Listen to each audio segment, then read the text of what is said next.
नमस्कार मित्रों, मैं हूं संजू पटेल। लक्ष्य कोचिंग क्लासेस में आप लोगों का स्वागत है। दोस्तों, आज मैं हिंदी वर्णमाला का पाठ नंबर 2 लेकर आया हूं। दोस्तों, व्यंजन के बारे में आज हम पढ़ेंगे। दोस्तों, व्यंजन तो आप बताएंगे व्यंजन क्या होते हैं। दोस्तों, क्या होते हैं व्यंजन? पता है? नहीं पता? चलो, कोई दिक्कत नहीं। दोस्तों, व्यंजन किसको बोलते हैं? वे व्यंजन होते हैं दोस्तों, वे स्वर मिला होता है। क्या स्वर मिला होता है? तो अपन देखेंगे दोस्तों व्यंजन की परिभाषा। क्या दोस्तों? परिभाषा।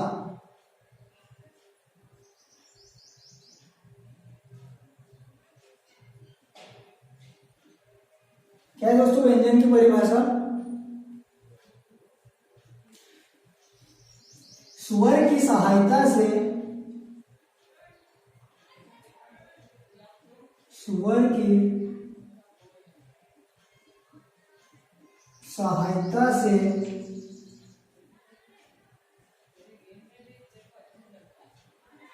बोले जाने वाले वर्ण ही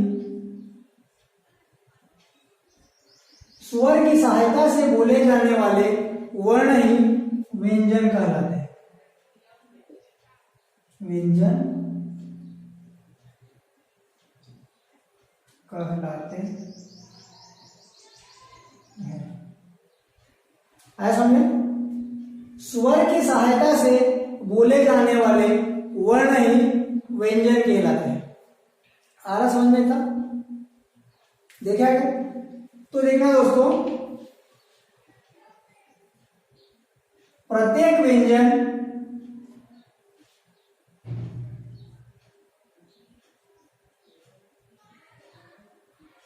प्रत्येक वर्ण में स्वर मिला होता है। क्या है दोस्तों? प्रत्येक वर्ण में स्वर मिला होता है। व्यंजन स्वर के बिना अधूरा है दोस्तों। क्या है? अधूरा है। आ रहा समझ?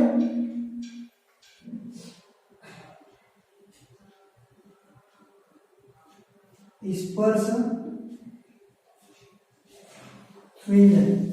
स्पर्श व्यंजन दोस्तों जिनको वर्ग में बांटा गया है। क्या है? वर्ग में बांटा गया दोस्तों। तो देखते हैं अपन क वर्ग,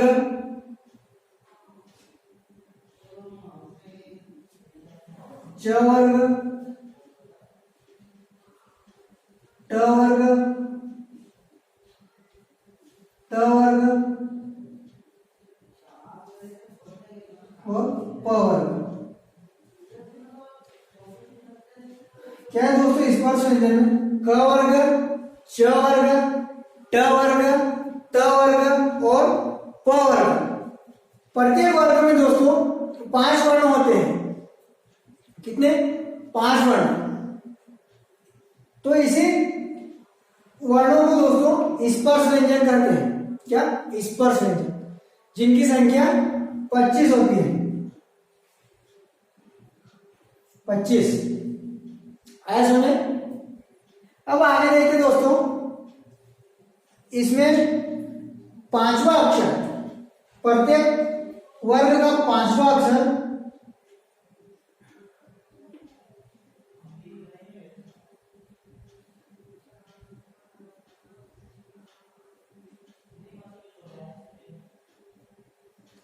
ये दोस्तों, इसका प्रत्येक वर्ग का ये 5वां अक्षर दोस्तों, इसको बोलते हैं पंचमा अक्षर। क्या बोलते हैं? पंचमा अक्षर।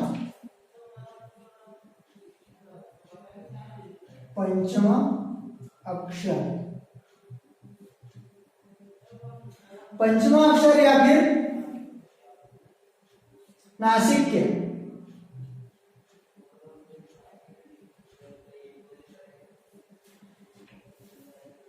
ऐसे में पंचमा अक्षर बोलते हैं या फिर नासिक के होगा इतना, ठीक है।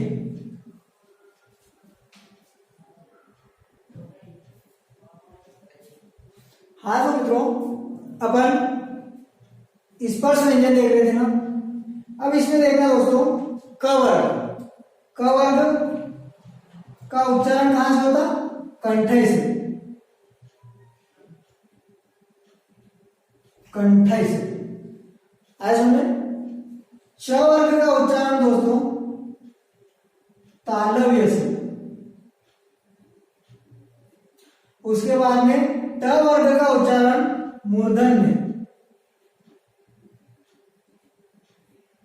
और अगला है दोस्तों त वर्ग, त वर्ग दंत से होता है इसका उच्चारण, और लास्ट वाला है दोस्तों प वर्ग जिसका उच्चारण ओष्ठ से होता है।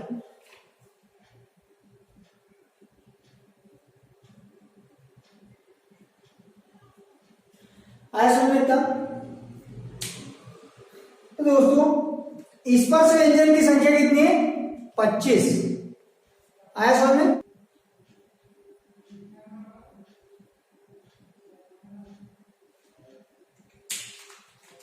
हिंदी में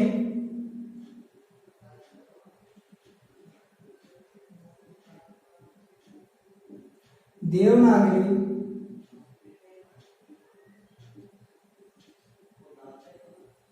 लिपि में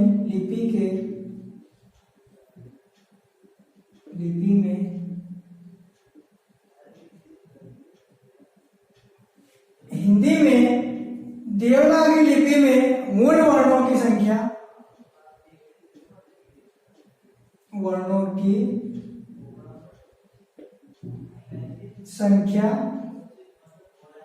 52 होती है।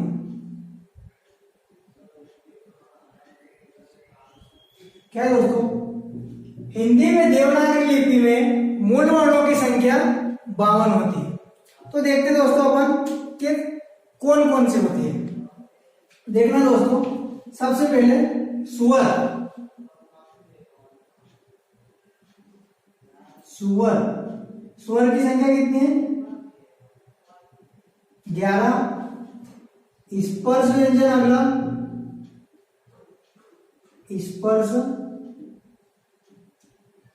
स्पर्श व्यंजन या फिर इसको वर्गीय व्यंजन भी कहते हैं।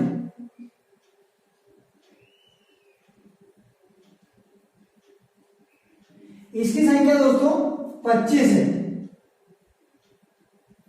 कितनी है, 25। अगला देखते हैं दोस्तों अंथई, अंतस्थ, इसकी संख्या 4 है। फिर अगला आता है दोस्तों ऊष्म, या फिर संघर्षी,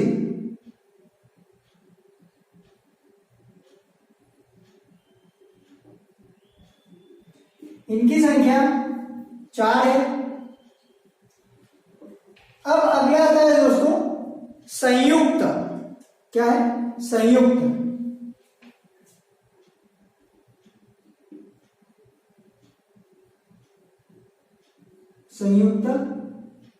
व्यंजन,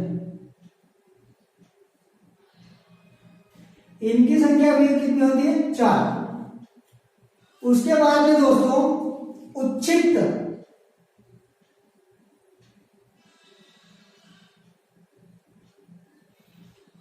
इसकी संख्या होती है 2। अब लास्ट वाला बचा है दोस्तों अयोगवह,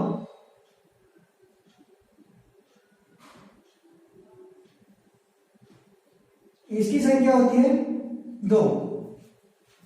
आया समझ दोस्तों कि स्वर 11 कौन कौन से होते हैं। देखना दोस्तों 11 स्वर,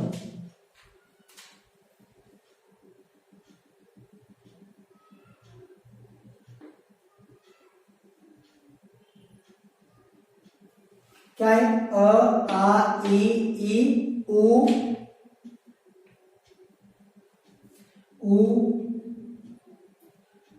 री, ए, आई, ओ और औ। हो गए 11। 3 3 6 3 9 और 2 11। अब अगला देखिए दोस्तों, स्पर्श व्यंजन या वर्गीय व्यंजन। क से लगाकर म तक, क से म तक इनकी संख्या दोस्तों 25 होती है। प्रत्येक वर्ग में 5 वर्ण होते हैं दोस्तों, तो क से लगाकर म तक इनकी संख्या 25 होती है। अब अंतस्थ व्यंजन दोस्तों 4 है, जो कि य, र, ल और व। क्या है? य, र, ल, व। आया समझ में इतना? ठीक है दोस्तों, अब आगे देखते हैं उसमें या संघर्ष व्यंजन। इसमें दोस्तों स, श, स और ह। अब अगला देखते हैं दोस्तों संयुक्त व्यंजन। इनकी संख्या भी 4 है, अक्ष, त्र, ज्ञ और स्र। अब दोस्तों ये अक्षर 2 व्यंजन से मिलकर बना है। देखना दोस्तों, क प्लस श से और त्र, त प्लस र से और ज्ञ बना है दोस्तों ज प्लस य से और अगला बना है स्र, स प्लस र से। अब आगे देखते दोस्तों उच्छिष्ट। उच्छिष्ट क्या होते हैं? ड और ढ, ड और ढ। अयोग हुआ दोस्तों अम,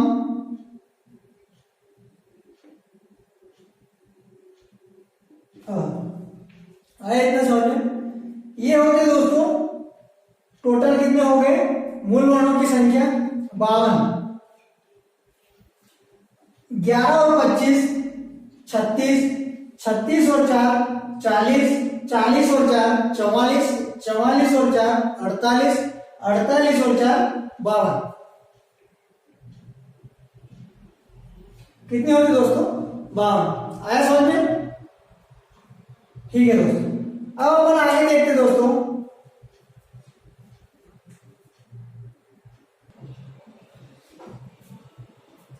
हाँ तो मित्रों, अब अपन देखते हैं गुंज या नाद के आधार पर वर्णों की संख्या क्या है।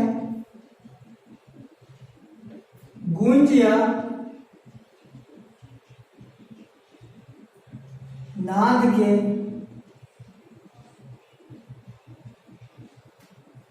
आधार पर वर्णों की संख्या कितनी होती है? 2। आया समझ में? गुंज या नाद के आधार पर वर्णों की संख्या कितनी होती है? 2। तो इसमें देखेंगे दोस्तों पहला घोष क्या है? घोष या सघोष। ये दोनों एक ही होता है दोस्तों। क्या है?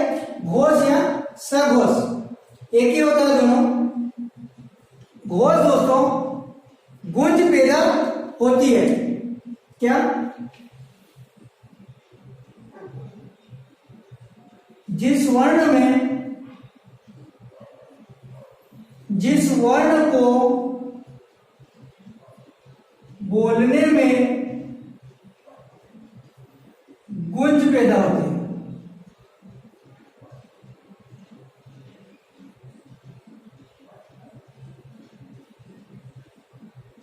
क्या है दोस्तों? जिस वर्ण को बोलने में गुंज पैदा होती है उसे सघोष कहते हैं दोस्तों।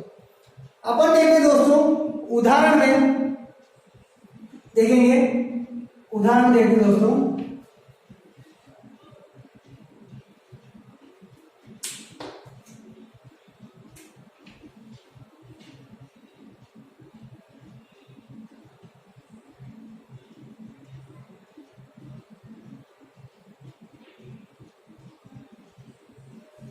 क्या है दोस्तों उदाहरण। अब देखते हैं अपन उदाहरण दोस्तों कि मेरे यार 3 4 5 सुअर य र ल व ह। क्या है, मेरे यार 3 4 5 सुअर य र ल व ह है।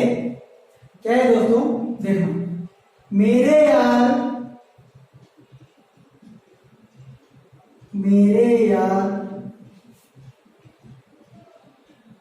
3 4 5 सुअर य र ल व ह है। क्या है दोस्तों कि मेरे यार 3 4 5 सुअर य र ल व ह है। तो दोस्तों अपन देखते हैं 3 4 5, इसमें आ जाएगा दोस्तों प्रत्येक वर्ग का तीसरा, चौथा और पांचवा वर्ण। तो देखना दोस्तों,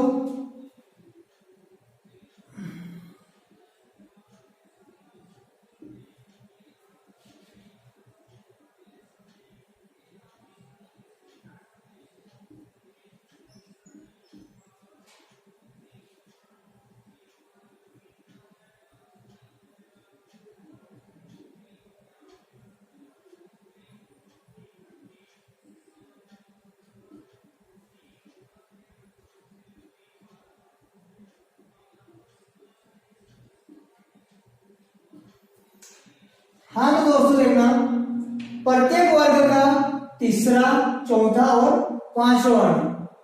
तो देखना दोस्तों ग घ य ज झ ण ड ढ ण द ध न भ ब भ म। कितने हुए दोस्तों, 15 ये हो गए और 11 स्वर है। कितने हुए, 26 और 4 कितने हुए, कितने हुए दोस्तों, 30 और 31।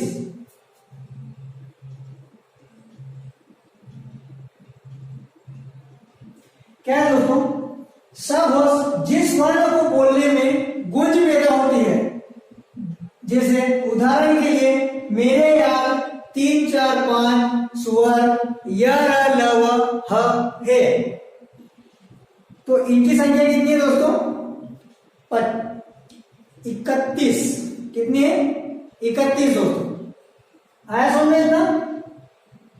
अब आगे देखते दोस्तों,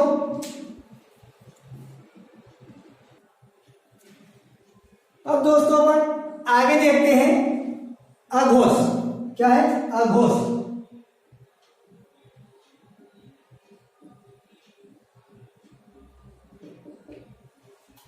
जिस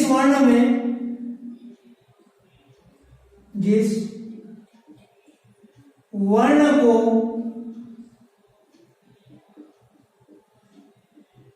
बोलने में गूंज पैदा नहीं होती, गूंज पैदा नहीं होती। क्या है दोस्तों, जिस वर्ण को बोलने में गूंज पैदा नहीं होती। तो देखना दोस्तों उदाहरण क्या है।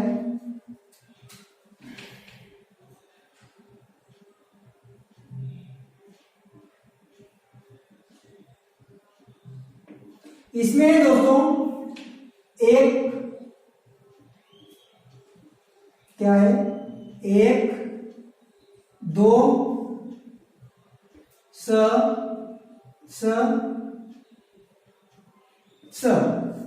क्या है दोस्तों, 1 2 स इनकी संख्या दोस्तों 13 होती है। 31 का उल्टा दोस्तों 13 होता है। इतना तो आपको पता होगा कि 31 का उल्टा कितना होता है, 13। तो दोस्तों 1 2 में देखना प्रत्येक वर्ग का पहला और दूसरा वर्ण आया समझ में। तो देखना दोस्तों क ख च छ ट, ठ, त, थ, प, फ। क्या है दोस्तों? प्रत्येक वर्ण का पहला और दूसरा अक्षर, फिर स, स, स, जिसकी संख्या कितनी होती है? 13। आया समझे? आगे देखते हैं दोस्तों अपन। अब दोस्तों अपन आगे देखते हैं श्वास के आधार पर वर्णों के भेद। क्या है? श्वास के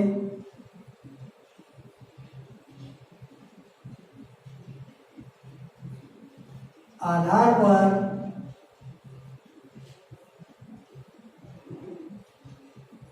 वर्णों के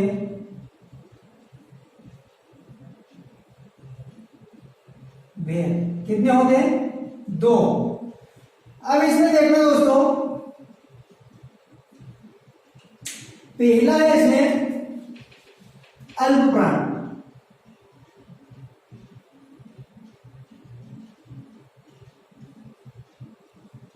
और दूसरा है दोस्तों महाप्राण।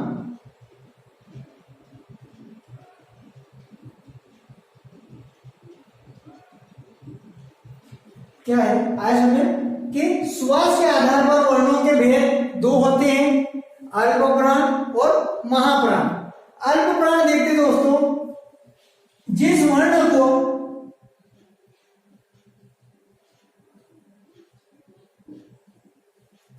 वर्ण को बोलने में कम समय लगता है, बोलने में कम समय लगता है। आया समझ में?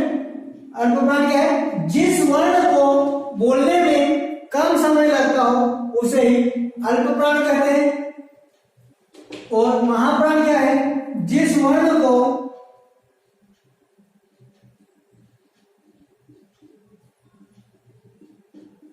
बोलने में अधिक समय लगता है,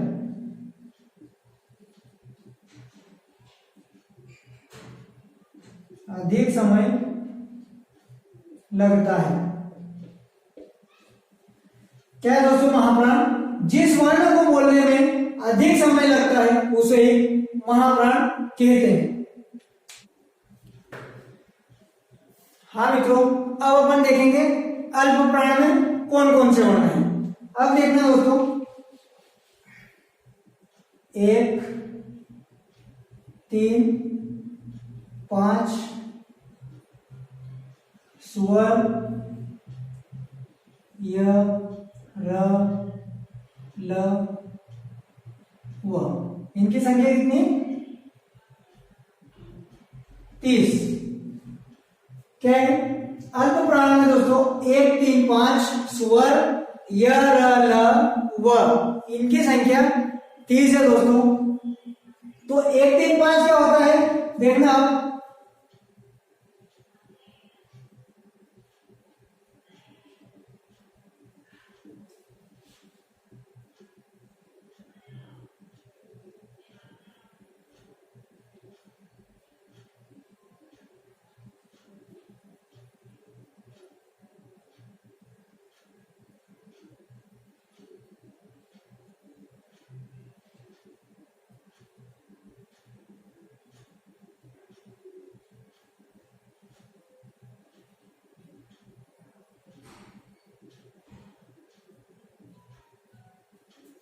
हाँ दोस्तों, अल्प प्राण में 1, 3, 5 ये होते दोस्तों वर्ण। अब सुअर में देखना दोस्तों, सुअर की संख्या 11 होती है। कितनी? 11। और ये कितने? 4। 11 और 4 15, 15 और 15 30। आया समझे? अल्प प्राण में दोस्तों वर्णों की संख्या कितनी होती है? 30। आ रहा समझे? ठीक है दोस्तों। अब अगला देखते हैं अपन दोस्तों महाप्राण।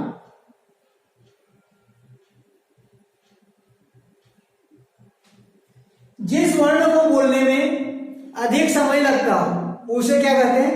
महाप्राण। दोस्तों देखना दोस्तों, इसके उदाहरण क्या है? 2, 4, स,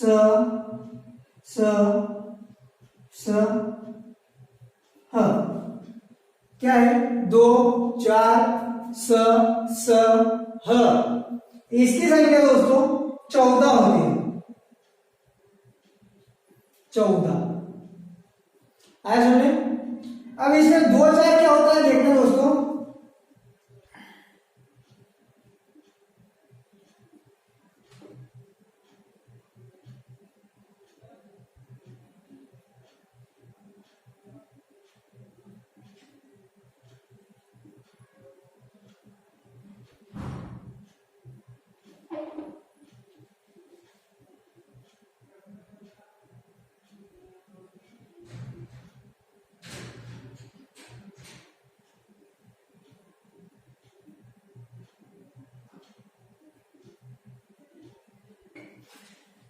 क्या है दोस्तों? 2, 4 में ख, घ, छ, झ, ठ, ढ, थ, ध, प, फ और भ। कितनी हो गई? 10, 10 और 4 14 हो गया इतना। अल्प प्राण में दोस्तों इनकी संख्या कितनी होती है? 30। और महाप्राण में वर्ण की संख्या कितनी होती है? 14। अब आगे देखते हैं दोस्तों।